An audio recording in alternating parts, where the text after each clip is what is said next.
आज हामीसँग छ एकदमै खतरनाक र पावरफुल एक्सकाभेटरको मिनी भर्जन। के हाम्रो यो सानो एक्सकाभेटरले एउटा ठुलो एक्सकाभेटरले जस्तो काम पनि गर्न सक्छ, यानी कि हिँड्ने र खन्ने काम। यो कुरालाई त हामी अभियसली हेर्ने नै छौँ, बट त्यो भन्दा पहिला आउनुहोस् हामी यसको अनबक्सिङ गरौँ। हामीलाई यो किट पनि छ गाइज, यो चाहिँ पानी हाल्नको लागि, यसले धुवा पनि फाल्छ भन्दै थियो के।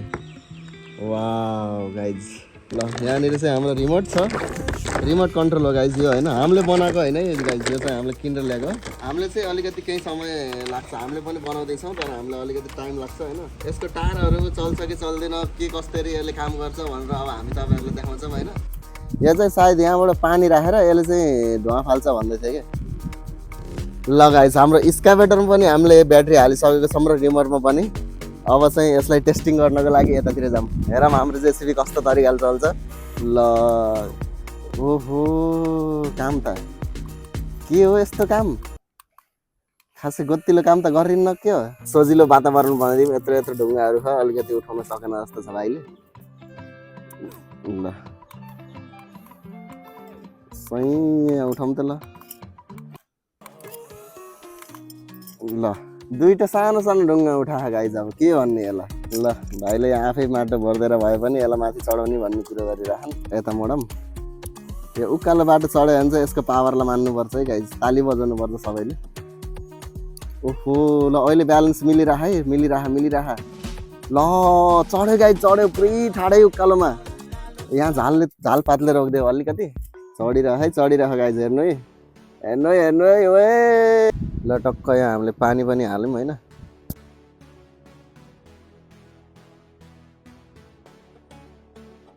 गाइज गिट्टीमा त यसको पर्फर्मेन्स खासै धेरै राम्रो छैन, यहाँनिर चाहिँ थोरै बालुवा छ। अब चाहिँ हामी यसलाई बालुवामा चलाएर ट्राई गरौँ। रे भाइ, अरे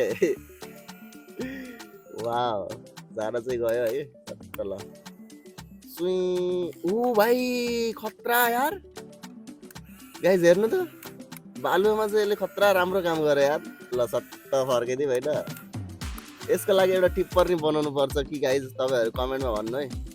ल तपाईँहरू कमेन्ट गर्नु है, यसको लागि हामीले टिप्पर बनाउनु पर्छ कि पर्दैन भनेर चाहिँ तपाईँहरूको डिमान्ड आयो भने चाहिँ हामी अभियसली बनाउँछौँ।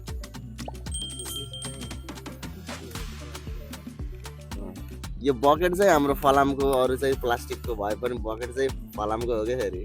ल ल ल ल ल ल ल ल ल यता सर कता हो।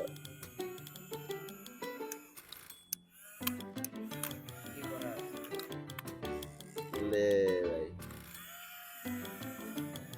खतरा घुमिदिन्छ के, टायरसँगै घुमिदिन्छ फेरि, धुवा फाल्दै पुरा आफ्नै स्टाइलमा हो गरे फेरि सर्दी त।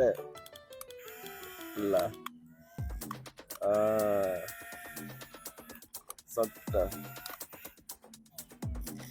ले भाइ, पुरै उठाइरह यार है, फुल्ली लोडेड के।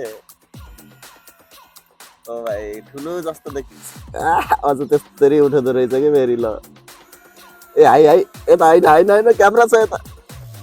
ओ पावरफुल छ नि होइन, यसले हामीले ट्याङ्कसँग भिडान्त गराउनु पर्छ कि जस्तो लागिरहेको मलाई। सेम छ कि सेम यार, साउन्ड पनि सुन्नु न, साउन्ड कस्तो हो। ले यो चाहिँ राम्रोसँग उठाइराखेको बालुवा चाहिँ।